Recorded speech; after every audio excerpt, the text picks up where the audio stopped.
Hello listeners, welcome back. This is Literally Goa, the program that looks at books and authors from Goa. We have with us today Professor Vasco Pinho, who's done this large number of books which we have in front of us. Professor, welcome to CCR TV. Thank you. Tell us about your books. Of course, everyone knows you as a professor, as an author, as a person who specializes in Indo-Portuguese themes. How did your books come across and why? See, the reason why I decided to write is because I would read a large amount of write-ups in magazines, in newspapers, with rather wrong information or off the track sometimes. Or incomplete? Incomplete and so on. So sometimes also concocted, politically motivated. So I said, okay, I'll step in and got into the act of writing. But what acted as a kickstart was a letter I wrote on the occasion of the 50th anniversary of India's independence, which also coincided with the 500th anniversary of the arrival of the Portuguese. Not the dates, but the year. 1997, 98. Yes. So I wrote a letter and took it to one of the local editors of a well-read local newspaper and asked him, this is a letter I have written, and if you find it's all right from your point of view to publish it, kindly do so. He read the letter and he published, but not the full letter. He published part of it. But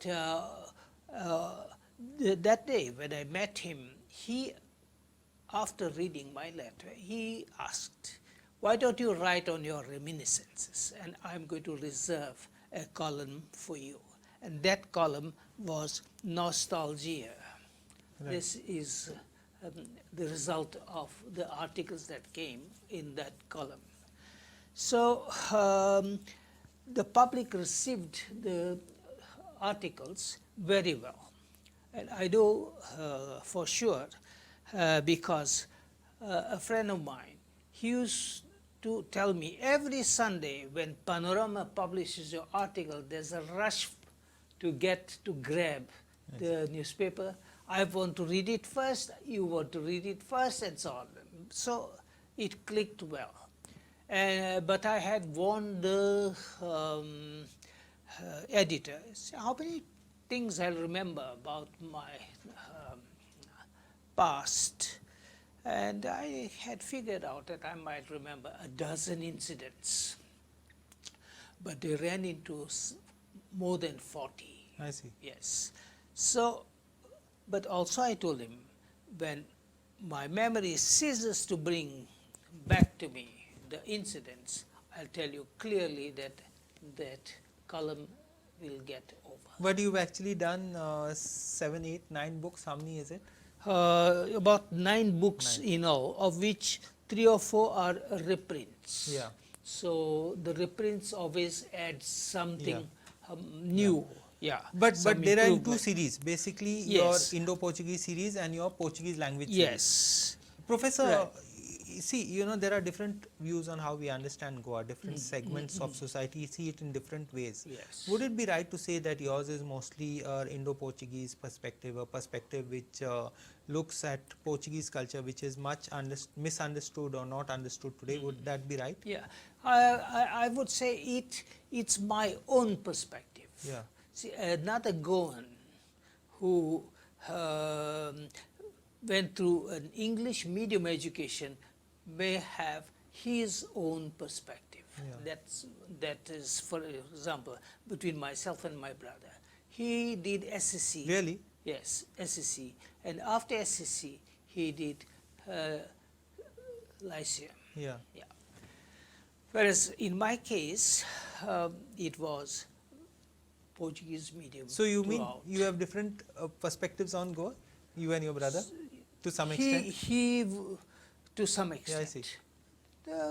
Much of it is common, Yeah. but to some extent there's some sort of diversion. I would say, being younger, diversion from my side. I parted from the trail he was traveling, I see. insofar as our opinions are concerned. So that was an influence of Portuguese education, nothing to do with politics. Tell us about your last book, and it's a Yeah. large book. So- It's very ambitious, and Yeah, this book was and is unquestionably work that required a lot of effort, because it is bilingual in English and Portuguese. Everything that's in English I see. is in Portuguese. The description of 350 photographs I see. that you can have, 350 yeah. photographs, that is something that's in English and then in Portuguese. What are the topics it touches on? Panjim city. Yeah. Yeah, the various wards, the roads, the buildings, say like Hotel Mondovì, Casa Internacional, Instituto de Nossa Senhora Piedade. And How would you translate its title, for example? It's Meu It's on- Panjim Inesquecível, Okay. which is my unforgettable Panji. Panjim. Yeah. And I have a valuable collection of old photos of Panjim, and also the maps of Panjim I see. over time. I see. Here, this first map shows you the hillock, and then how the city grew around the hillock. So, till the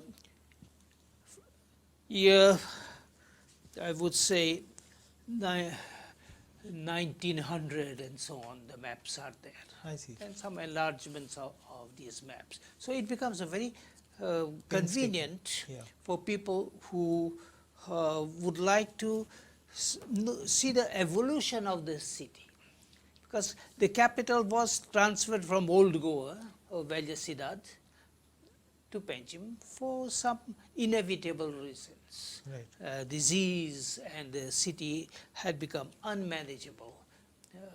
Within 40 years of the Portuguese arriving and taking over the city of Old Goa, whereas Adil Shah had kept it in a very nice shape, the city. He was a good administrator, and he loved the city very much, Adil Shah. That's what we learn from historians and references. So this had to be large size because it was in 2 languages. I see. Yeah. So one thing I have to add with a certain pride, but I'm not wearing some additional feathers on my cap, is that I footed the bill always. No sponsors. Yeah. The effort was mine, right from collecting data, typing out, and I had, of course, a girl who used to come and do the pagination, because I'm not really trained in all these computer versions, and so I needed someone to do the But pagination. it's quite a challenge, and it's quite difficult. It is difficult. Even the process of putting the book together, distributing it, selling it is difficult, and sometimes it's discouraging, especially for a person who is not trained in Yeah. computer typing and But so on. has the distribution become easier with time now that you're into so many books? Do you find it easier to market it, because you're taking the onus on yourself? So Yeah. So has been positive. I see. The It's improving. end result has been positive. I can do many things myself, shift the photograph from one place to another. Of course, for the last nearly a year and a half, I have not touched the computer. I must have forgotten quite a bit. But I can retrieve the techniques and My own experience is Yeah. that people do appreciate non-fiction, particularly if there's an interesting story there. Yeah. The only thing that in Goa, people take a bit of time to notice new products. Yeah, So yeah, yeah, when it's out, they won't notice it, they won't talk about it. Right. And some years Yeah, after yeah. it's out of print, they'll go scurrying around. Can you give us a copy? And copies are probably over. Yes. So that there are a number of difficulties one comes across if one decides to write. In my case, at different levels. So from collecting data, typing, using the computer, and then getting the matter printed. I had to supervise the printing, the pagination, all that. And since I'm not trained in computer typing, I used to make mistakes and type the wrong button, and 15 pages would disappear. I could not retrieve. I had to retype everything. Yes, that was a bit discouraging. But I apart from all managed. this, Yes. you are also dealing with a subject which today is not so politically popular, in the sense that, you know, we like to sometimes see the Portuguese era as a bad dream which we want to Yes. forget. Right. So that was how do you cope with it? that was precisely why I got into it. I see. Yeah. You, um, the Latins used to say, listen to the other side. Don't go by one narrative. Read the opposite narrative. And I provided something that people accepted.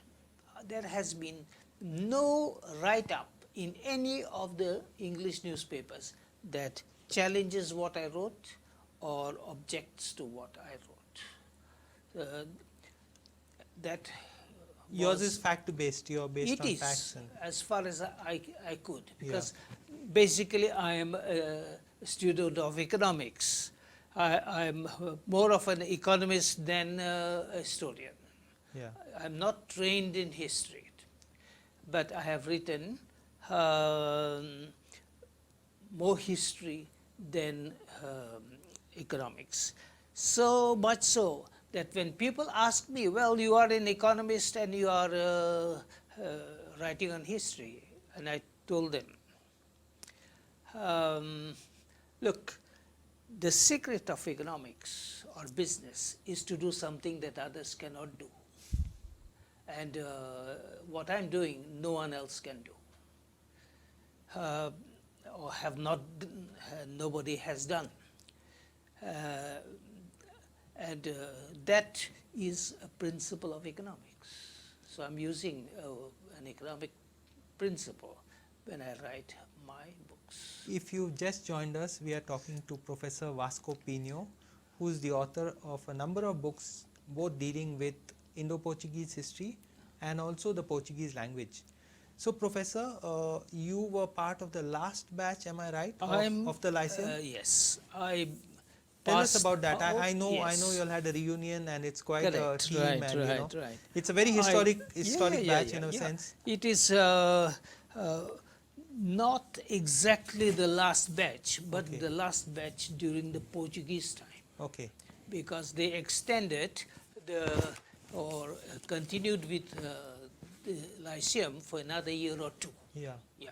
So after our batch, the very next batch passed out during the post-Portuguese period. I belong to the last batch of the Portuguese. class of 61, April 61. I passed out in March I see, March 61. March 61.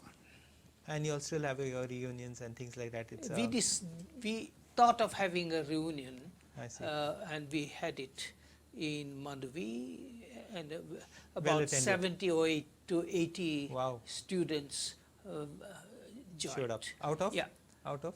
No, out of thousands. Out of thousands? Yeah, Okay, because we allowed even the other students who had passed. Earlier. Yeah, but the function was organized by I see. the last batch. It was very, very interesting. I saw the souvenir which you all came Yeah, out yeah, with, yeah. which you shared a Very copy with. interesting. Tell us about your Portuguese language books in that Yes, sense. So, yeah. this is completely different from the history books.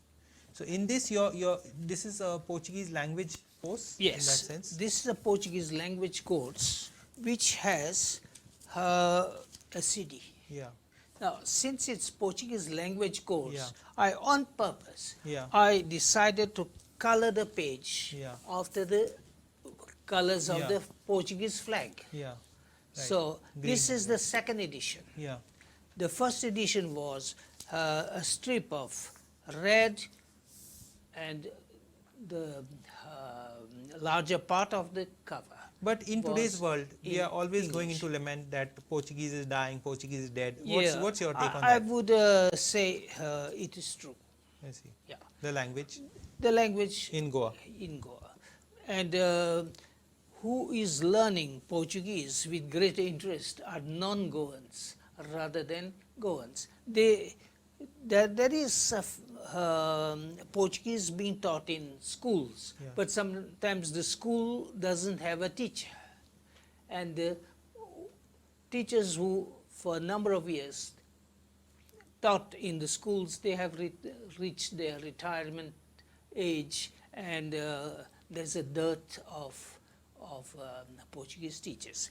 At times, here and there, we have found some Portuguese nationals coming to Goa and volunteering to teach Portuguese in a school for some time. I see. That has happened.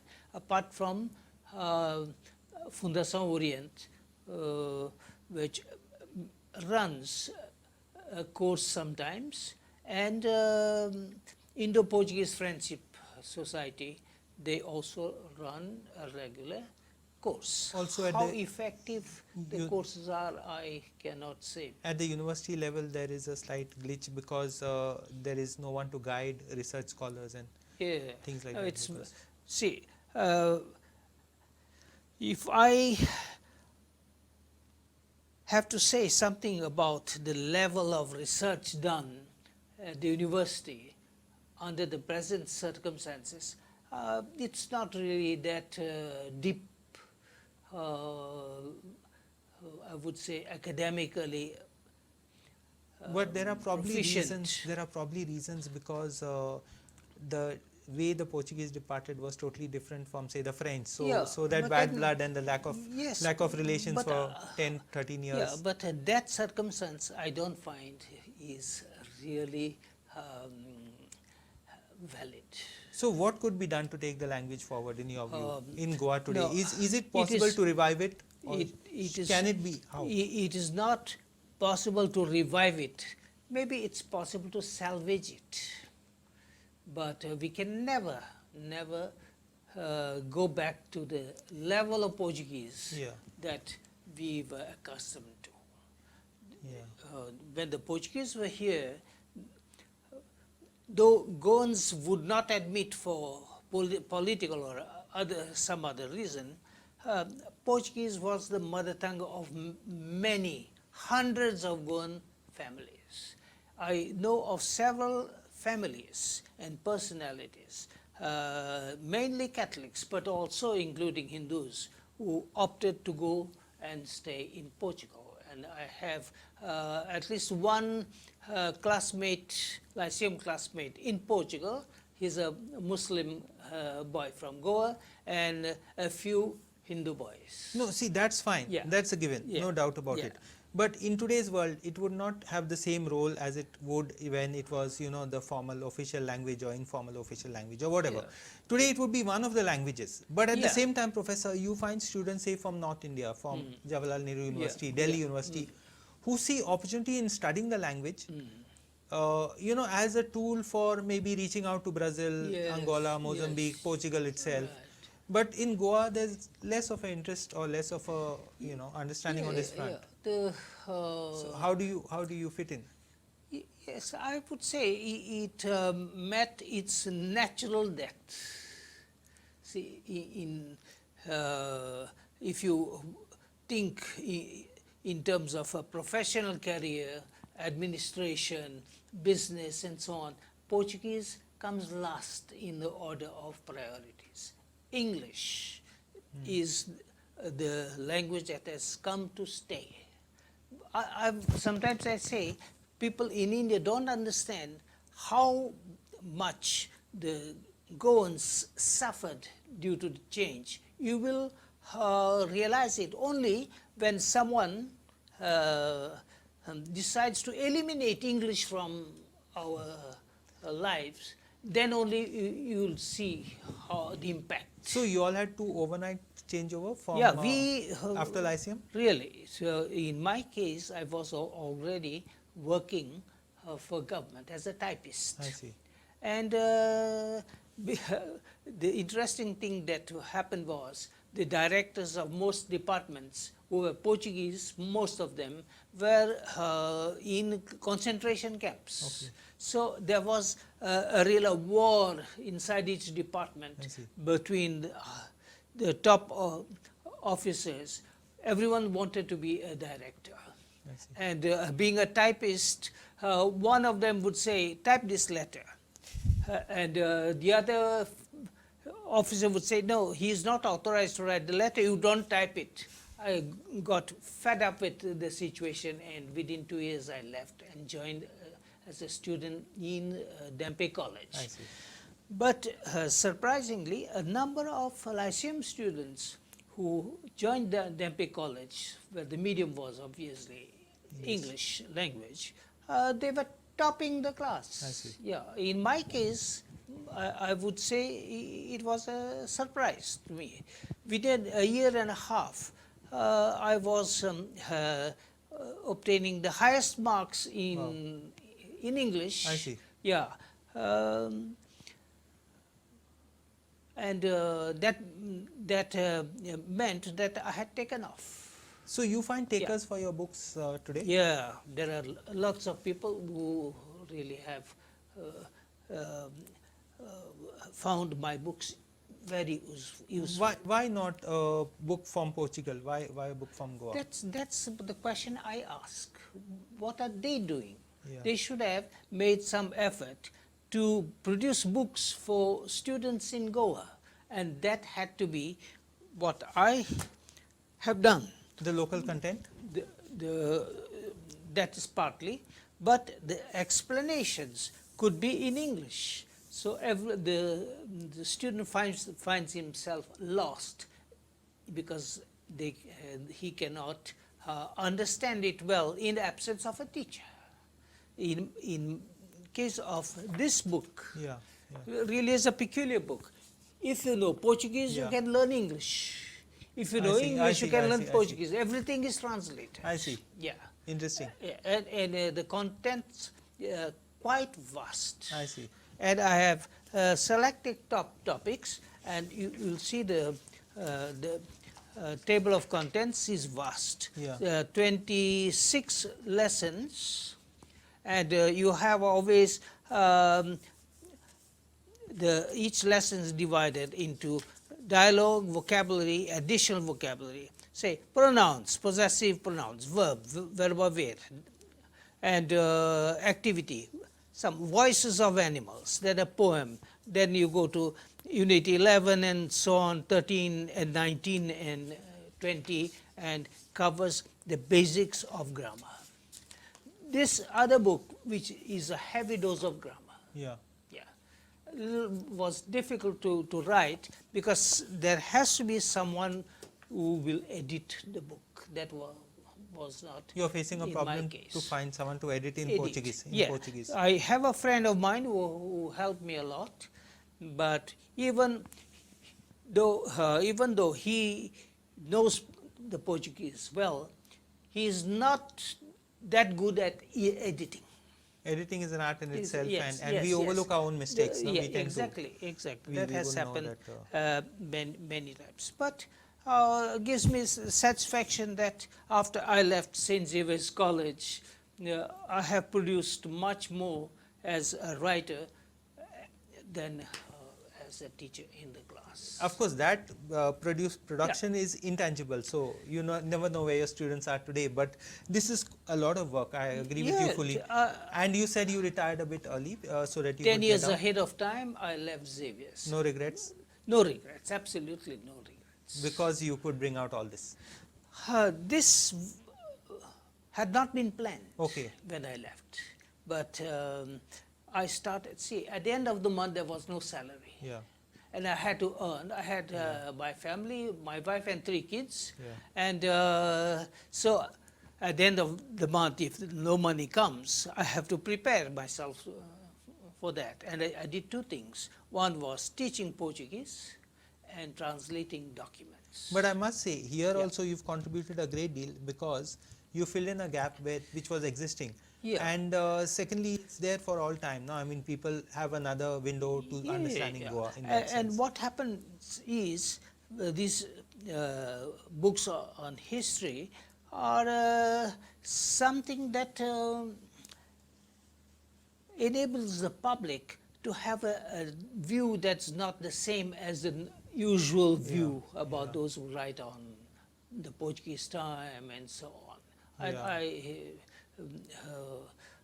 point out to one fact: the difference between our lives in those days and now is that in the Portuguese time, as per United Nations statistics, there was 1 murder every 20 years. Every 20 years. 20 years. United Nations statistics. But that could be also because you had a very strong handed government, and so I mean. See, But it's important to know. The impression was that law and order in Goa, someone remarked, can be maintained by 1 sergeant and 2 corporals. People would not break the law. That was the basic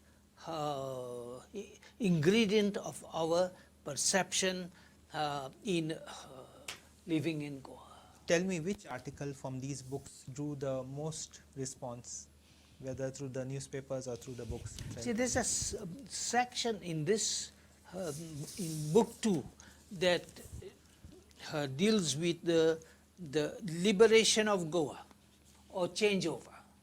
To what extent it's liberation and to what extent is changeover is controversial, because it has scope for very strong opinions on both sides. Supreme Court itself came with a view that Goa was acquired by conquest. If Goa has been acquired by conquest, as per the Supreme Court, who am I to say that it was not? I'm a layperson. So that still brings up very strong opinions. So yes, it does. On both sides. Yeah. And I have given fairly extensive details of the whole operation in Goa, Daman and Diu. I see. Yeah. That again has books on different sides, I mean, even till now, like, Yes, but I'm unprepared to applaud everything that we Indians have done, or condemn everything that the Portuguese have done. Every time a new orthodoxy comes in, so like, today's orthodoxy says that the Portuguese were only bad, and till 61 the Portuguese were only good. So I think counter views are very much needed. Right. But what are your next plans, Professor, after this? Next plan, it's a little difficult to think, because I have some other priorities at this time of my life, my age, my eyesight. Yeah, I know. Yeah. So, but sometimes not so well. when you have the compelling story, it's going to come out. And now, one thing that I would like to do is publish something in Portuguese, knowing fully well that there is no audience. I have about 25 short stories written in Portuguese. So, since all my books were my initiative and the expenses were footed by myself, but there is some audience. Yeah. In case of a book written in Portuguese, there will be no audience. And it's not easy to sell it in Portugal, because in Portugal the business, I would say, norms and um, the business itself is run on different principles. If you send books to Portugal and the books are not sold, the author has to pay demurrage charges. I know it's a big challenge, but Yeah, Professor, yes. we really like to thank you for Yeah. spending time with us today. Yes, And it was my pleasure. Here's wishing And, you all the best. Yes, thank you very much. And we had with us today Professor Vasco Pinho, who is the author of a series of books both on Indo-Portuguese history and on learning Portuguese. Thanks, and do keep watching CCR TV.